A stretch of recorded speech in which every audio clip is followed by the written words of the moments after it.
Hello and welcome to part 2 of our read aloud of Number the Stars by Lois Lowry. In part 1, we were introduced to our protagonist, our main character, Anne-Marie Johansson, her little sister Kirsty, her best friend Ellen, and Ellen and Anne-Marie's mothers, Mrs. Johansson and Mrs. Rosen. They live in the country of Denmark, which at this time period in the early 1940s, where the story is set, they have been taken over by the German Nazis during World War II. And we learned a little bit about what their lives were like. They encountered some soldiers, and we pick up right where we left off from part 1. "Tell me a story, Anne-Marie," begged Kirsty as she snuggled beside her sister in the big bed they shared. "Tell me a fairy tale." Anne-Marie smiled and wrapped her arms around her little sister in the dark. All Danish children grew up familiar with fairy tales. Hans Christian Andersen, the most famous of the tale tellers, had been Danish himself. "Do you want the one about the Little Mermaid?" That one had always been Anne-Marie's own favorite. But Kirsty said no. "No, tell one that starts with a king and a queen, and they have a beautiful daughter." "All right. Once upon a time there was a king," Anne-Marie began. "And a queen," whispered Kirsty. "Don't forget the queen." "And a queen. They lived together in a wonderful palace, and—" "Was the palace named Amalienborg?" Kirsty asked sleepily. "Shh, don't keep interrupting or I'll never finish the story. No, it wasn't Amalienborg. It was a pretend place." Anne-Marie talked on, making up a story of a king and queen and their beautiful daughter, Princess Kirsten. She sprinkled her tale with formal balls, fabulous gold-trimmed gowns, and feasts of pink frosted cupcakes, until Kirsty's deep, even breathing told her that her sister was sound asleep. She stopped, waited for a moment, half expecting Kirsty to murmur, "Then what happened?" But Kirsty was still. Anne-Marie's thoughts then turned to the real king, King Christian X, and the real palace, Amalienborg, where he lived in the center of the city of Copenhagen. Oh, how the people of Denmark loved King Christian. He was not like fairy tale kings, who seemed to stand on balconies giving orders to subjects, or who sat on golden thrones demanding to be entertained and looking for suitable husbands for their daughters. No, King Christian was a real human being, a man with a serious but kind face. Anne-Marie had seen him often when she was younger. Each morning he had come from the palace on his horse, Jubilee, and ridden alone through the streets of Copenhagen, greeting his people. Sometimes, when Anne-Marie was a little girl, her older sister Lisa, who had taken her to stand on the sidewalk so that she could wave to King Christian. Sometimes he had waved back to the two of them and smiled. "Oh, now you're special forever," Lisa had told her once, "because you have been greeted by a king." Anne-Marie turned her head on the pillow and stared through the partly opened curtains of the window into the dim September night. Thinking of Lisa, her solemn, lovely sister, always made her sad. So she turned her thoughts again to the king, who was still alive, as Lisa was not. She remembered a story that Papa had told her shortly after the war began, shortly after Denmark had surrendered and the soldiers had moved in overnight to take their places on the corners. One evening, Papa had told her that earlier he was on an errand near his office, standing on the corner waiting to cross the street, when King Christian came by on his morning ride. One of the German soldiers had turned suddenly and asked a question of a teenage boy nearby. "Who is that man who rides past here every morning on his horse?" the German soldier had asked. Papa said he had smiled to himself, amused that the German soldier did not know. He listened while the boy answered. "He's our king," the boy told the soldier. "He is the king of Denmark." "Where's his bodyguard?" the soldier had asked. "And do you know what that boy had said?" Papa asked Anne-Marie. She was sitting on his lap. She was littler then, only 7 years old. She shook her head, waiting to hear the answer. The boy looked right at the soldier, and he said, "All of Denmark is his bodyguard." Anne-Marie had shivered. It sounded like a very brave answer. "Is that true, Papa?" she asked. "What the boy said?" Papa thought for a moment. He always considered questions very carefully before he answered them. "Yes," he said at last, "I think it's true." Any Danish citizen would die for King Christian to protect him. You too, Papa? Yes. And Mama too? Mama too. Anne-Marie shivered again. Then I would too, Papa. If I had to. They sat silently for a moment. From across the room, Mama watched them, Anne-Marie and Papa, and she smiled. Mama had been crocheting that evening 3 years ago. The lacy edging of a pillowcase, part of Lisa's trousseau. Her fingers moved rapidly, turning the thin white thread into an intricate narrow border. Lisa was a grown-up girl of 18 then, about to be married to Peter Nielsen. When Lisa and Peter married, Mama said, Anne-Marie and Kirsty would have a brother for the very first time. Papa, Anne-Marie had said finally into the silence, sometimes I wonder why the king wasn't able to protect us. Why didn't he fight the Nazis so they wouldn't come into Denmark with their guns? Papa sighed. We are such a tiny country, he said, and they are such an enormous enemy. Our king was wise. He knew how few soldiers Denmark had. He knew that many, many Danish people would die if we fought, and we would lose anyway. In Norway they fought, Anne-Marie pointed out. Papa nodded. Yes, they fought very fiercely in Norway. They had those huge mountains for the Norwegian soldiers to hide in. But even so, Norway was crushed. In her mind, Anne-Marie had pictured Norway as she remembered it from the map at school, up above Denmark. Norway was pink on the school map. She imagined the pink strip of Norway crushed by a German fist. Are there German soldiers in Norway now, the same as here? Yes, Papa said. In Holland, too, Mama added from across the room, and Belgium, and France. But not in Sweden, Anne-Marie announced, proud that she knew so much about the world. Sweden was blue on the map, and she had seen Sweden, even though she had never actually been there. Standing behind Uncle Heinrich's house, north of Copenhagen, she had looked across the water, the part of the North Sea that was called the Kattegat, to the other side. That is Sweden you're seeing, Uncle Heinrich had told her. You're looking across to a whole other country. Yes, that's true, Papa had said. Sweden is still free. And now, 3 years later, it was still true. But much else had changed. King Christian was getting older, and he had been badly injured last year in a fall from his house. Faithful old Jubilee, who had carried him around Copenhagen so many mornings, for days they thought he would die, and all of Denmark had mourned. But he hadn't. King Christian X was still alive. It was Anne-Marie's sister Lisa who was not. It was her tall, beautiful sister who had died in an accident 2 weeks before her wedding. In the blue carved trunk in the corner of this bedroom, Anne-Marie could see its shape even in the dark, were the Lisa's pillowcases neatly folded with their crocheted edges, her wedding dress with its hand-embroidered neckline, unworn, and the yellow dress that she had worn and danced in with its full skirt flying at the party celebrating her engagement to Peter. Mama and Papa never spoke of Lisa. They never opened the trunk. Anne-Marie did, from time to time, when she was alone in the apartment. Alone, she touched Lisa's things gently, remembering her quiet, soft-spoken sister who had looked forward so much to marriage and children of her own. Red-headed Peter, her sister's fiancé, had not married anyone in the years since Lisa's death. He had changed a great deal. Once he had been like a fun-loving older brother to Anne-Marie and Kirsty, teasing and tickling, always a source of foolishness, and pranks.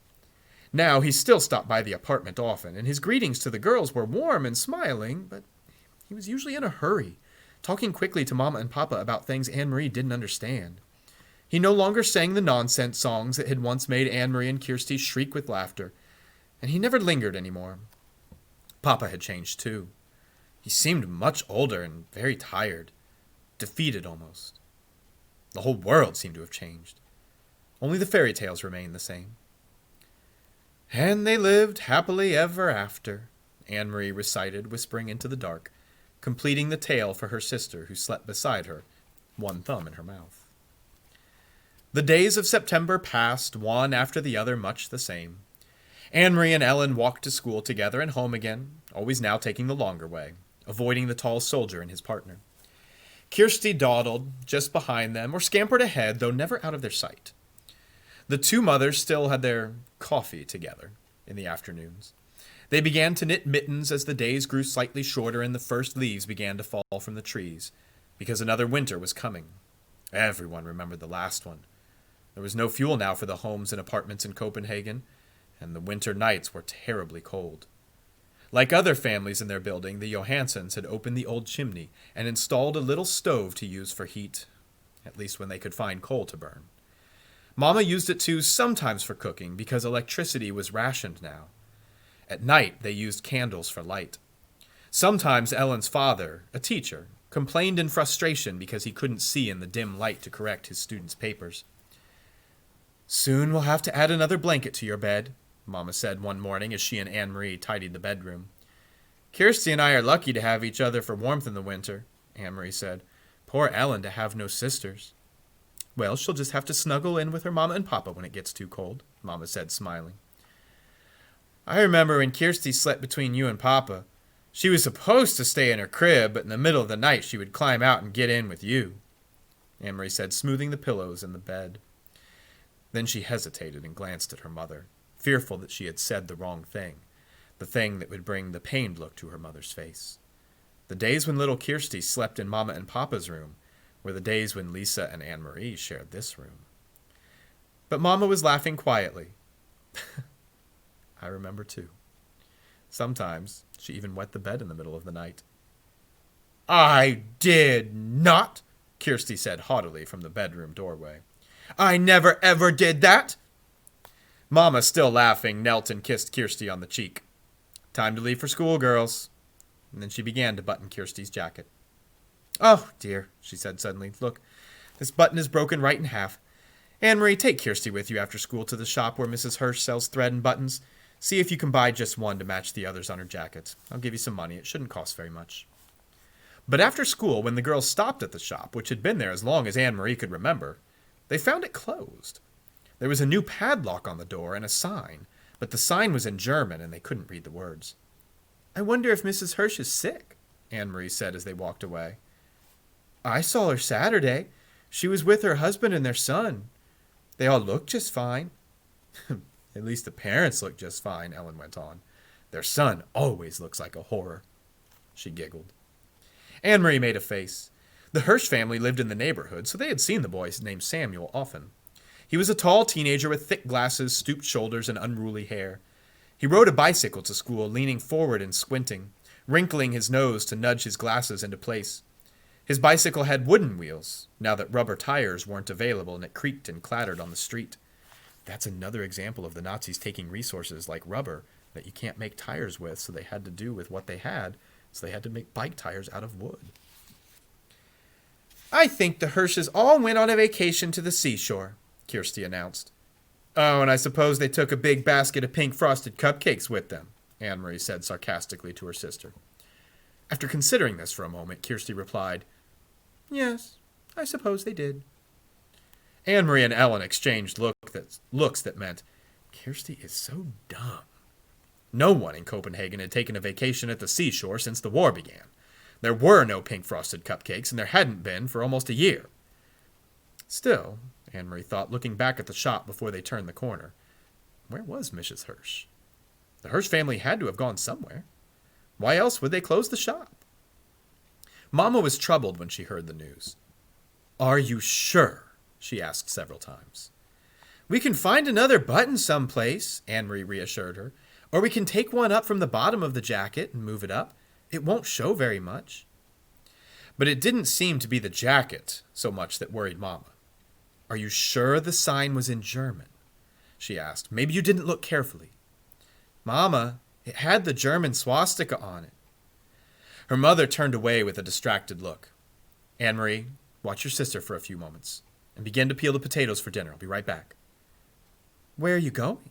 Anne-Marie asked as her mother started for the door. "I need to talk to Mrs. Rosen." Puzzled, Anne-Marie watched her mother leave the apartment. She went to the kitchen and opened the door to the cupboard where the potatoes were kept. Every night now, it seemed, they had potatoes for dinner, and very little else. Anne-Marie was almost asleep when there was a light knock on the bedroom door. Candlelight appeared as the door opened and her mother stepped in. "Are you asleep, Anne-Marie?"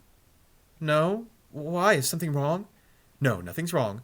but I'd like you to get up and come out to the living room. Peter's here. Papa and I want to talk to you." Anne-Marie jumped out of bed and Kirsty grunted in her sleep. Peter! She hadn't seen him in a long time, though there was something frightening about his being here at night. Copenhagen had a strict curfew under German occupation, and no citizens were allowed out after 8 o'clock. It was very dangerous, she knew, for Peter to visit at this time, but she was delighted that he was here. Though his visits were always hurried, they almost seemed secret somehow in a way she couldn't put her finger on. Still, it was a treat to see Peter. It brought back memories of happier times. And her parents loved Peter too. They said he was like a son. Barefoot, Anne-Marie ran into the living room and into Peter's arms. He grinned, gave her a friendly kiss on the cheek, and ruffled her long hair. "You've grown taller since I saw you last. You're all legs," he told her. Anne-Marie laughed. "I won the foot race last Friday at school," she told him proudly. "But where have you been? We've missed you." My work takes me all over," Peter explained. "But look, I brought you something. One for Kirsty, too." He reached into his pocket and handed her 2 seashells. Anne-Marie put the smaller one on the table to save it for her sister. She held the other in her hands, turning it in the light, looking at the ridged, pearly surface. It was so like Peter to bring just the right gift. "For your Mama and Papa, I brought something more practical, 2 bottles of beer." Mama and Papa smiled and raised their glasses. Papa took a sip and wiped the foam from his upper lip, but then his face became more serious. "Anne-Marie, Peter tells us the Germans have issued orders closing many of the stores run by Jews." "Jews?" Anne-Marie repeated. "Is Mrs. Hirsch Jewish? Is that why the button shop is closed? Why have they done that?" Peter leaned forward. "It is their way of tormenting. For some reason, they want to torment the Jewish people. It has happened in the other countries. They have taken their time here. They've let us relax a little, but now it seems to be starting." "But why the button shop? What harm is a button shop? Mrs. Hirsch is such a nice lady. Even Samuel, he's a bit of a dope, but he would never harm anyone. How could he? He can't even see with those thick glasses." Then Anne-Marie thought of something else. "Wait, if they can't sell their buttons, how will they earn a living?" "Friends will take care of them," Mama said gently. "That's what friends do." Anne-Marie nodded. Mama was right, of course. Friends and neighbors would go to the home of the Hirsch family and would take them fish and potatoes and bread and herbs for making tea. Maybe even Peter could even get them something to drink. They would be comfortable until their shop was allowed to open again. Then suddenly she sat upright, her eyes wide open. "Mama? Papa? The Rosens are Jewish too!" Her parents nodded, their faces serious and drawn. "I talked to Sophie Rosen this afternoon after you told me about the button shop. That's why I went to their apartment. She knows what is happening, but she doesn't think it will affect them." Anne-Marie thought for a moment and understood. She relaxed a bit. "Right, Mr. Rosen doesn't have a shop. He's a teacher. They can't close a whole school." She looked at Peter with the question in her eyes. "Can they?" "I think the Rosens will be all right," he said. "But you keep an eye on your friend Ellen. Stay away from the soldiers. Your mother told me about what happened on Osterbrigade." Anne-Marie shrugged. She had almost forgotten about the incident. "It was nothing. They were only bored and looking for someone to talk to, I think." She turned to her father. "Papa, do you remember what you heard the boy say to the soldier? That all of Denmark would be the king's bodyguard?" Her father smiled and said, "I've never forgotten it." "Well, now I think that all of Denmark must be bodyguard for the Jews as well." "So we shall be," Papa replied. Peter stood. "I have to go. And you, long legs. It's way past your bedtime now." He hugged Anne-Marie again. Later, once more in her bed, beside the warm cocoon of her sister, Anne-Marie remembered how her father had said 3 years before that he would die to protect the king, that her mother would too. And Anne-Marie, just 7 years old, had announced proudly that she also would. Now she was 10, with long legs and no more silly dreams of pink frosted cupcakes. And now she and all the Danes were to be bodyguard for Ellen, Ellen's parents, and all of Denmark's Jews. But would she die to protect them? Truly? Anne-Marie was honest enough to admit there in the darkness to herself that she wasn't sure. For a moment she felt frightened, but she pulled up the blanket higher around her neck and relaxed. It was all imaginary anyway, not real. It was only in the fairy tales that people were called upon to be so brave, to die for one another. Not in real life Denmark. Oh, yes, there were the soldiers, that was true. And the courageous resistance leaders who sometimes lost their lives, that was true too. But ordinary people like the Rosens and the Johansons? Anne Marie admitted to herself, snuggling there in the quiet dark, that she was glad to be an ordinary person who would never be called upon for such bravery and courage. And that is where we will stop part 2 of our read aloud. Now, if you aren't familiar with the term Jews or Jewish, Judaism is one of the major religions around the world, much like Christianity with its different branches like Catholicism and things like that. And then you have Judaism, and the Jewish people, or a Jew, is someone that follows that religion. There are some similarities to Christianity in terms of their core beliefs, but there are enough differences that it creates kind of a separate religion that people might choose to follow. And one thing as you learn more about World War II that you find out is the Nazis were particularly cruel to the Jews in the countries that they occupied, even the Jews in Germany as well. And we will see that play out as the story goes on, and we'll have to see what happens to Anne Marie's friend Ellen and her family as the German occupation takes a very nasty turn. Join us back for part 3 of Number the Stars. Bye.